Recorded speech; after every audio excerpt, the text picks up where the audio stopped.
G'day everyone. I'm an immigrant to the United States, and so I feel personally offended when people don't listen to the scientific data when it comes to immigration.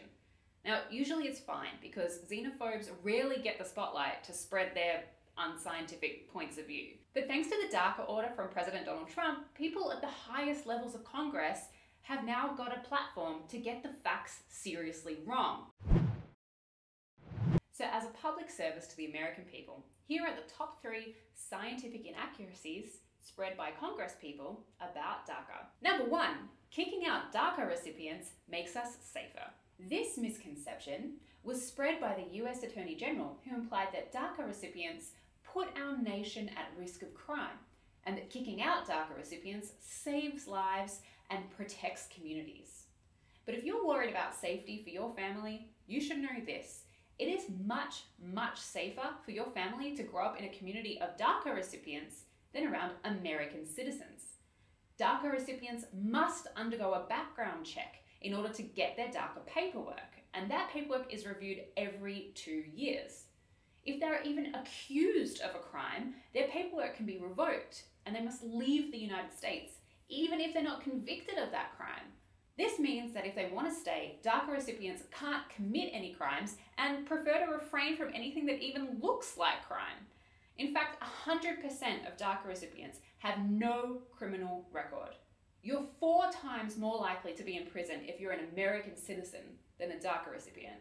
So if your next door neighbors are American citizens, be afraid, because they're way more likely to be criminals. By the way, that statistic is from the Cato Institute, a libertarian think tank which is strongly aligned with the Republican Party, and it's based on original data by the National Bureau of Economic Research. So before you write in the comments that I have some sort of progressive bias, check your sources. Our sources are in the description. Misconception number 2, repealing DACA would benefit taxpayers. I pay taxes in the US and I hate it, so I really want to pay less tax. This misconception was also spread by Attorney General Sessions, who said reporting DACA recipients protects taxpayers. But data from the National Academy of Sciences shows that first-generation immigrants who enter the United States as children, like all DACA recipients, pay more in taxes over their lifetimes on average. That's because they're not US citizens, so, like me, they're not eligible for benefits like food stamps or Medicaid. They also must have a high school degree in order to be eligible for DACA. And more than 2/3 of DACA recipients are either pursuing or have a bachelor's degree. So these are highly educated people. Statistics suggest DACA recipients are a net positive to the tax system. They put more money in than they take out because they don't get any benefits, but they're also really likely to work hard and make money and pay more taxes. Around $100,000 more in tax than an American citizen. For every 10 DACA recipients that the US government deports, it loses, on average, more than $1 million in tax income. Now, I don't want to have to make up that shortfall, so keep the DACA recipients. Misconception number 3, the DACA legislation makes more illegal immigrants want to come to the US.